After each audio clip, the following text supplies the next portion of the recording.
السلام علیکم ناظرین۔ عورت کا لعاب کپورے پر لگاؤ تو ٹائمنگ بڑھ جاتی ہے۔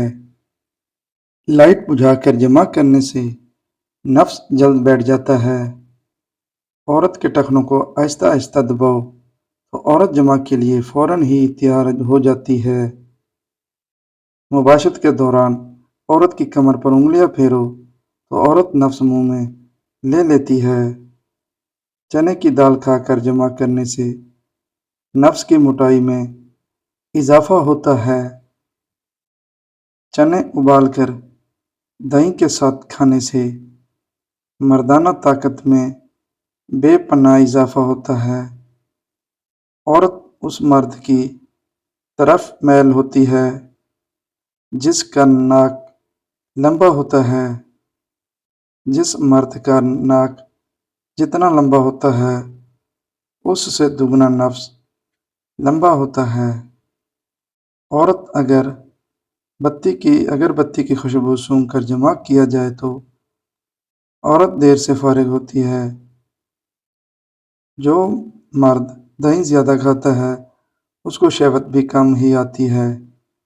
جس مرد کا ناک چھوٹا ہو اس کی طرف عورت کبھی مائل نہیں ہوتی ہے۔ تخم ملنگا کھا کر جمع کرنے سے منی گند جیسی گاڑی نکلتی ہے۔ عورت کی شرمگاہ کو چوما جائے تو عورت کا لطف دوبالا ہو جاتا ہے۔ عورت ایسے مرد کو کبھی دھوکہ نہیں دیتی جو اس کی شرمگاہ کو چومتا ہے۔ جس عورت کے بال لمبے ہوتے ہیں اس کی چھاتیاں مکھن جیسی نرم ہوتی ہیں۔ جس عورت کی چھاتی بڑی ہوتی ہے اس کے ہاتھ کا انگوٹھا زور سے دبایا جائے تو مباشرت کے لیے تیار ہو جاتی ہے۔ عورت جب ایک جگہ پر زیادہ دیر بیٹھی رہے تو اس کی شہوت بڑھنا شروع ہو جاتی ہے۔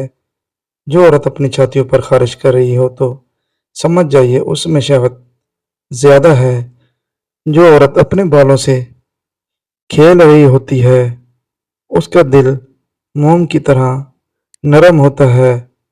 جس عورت کے پٹ موٹے ہوتے ہیں وہ لمبے نفس لینا پسند کرتی ہے۔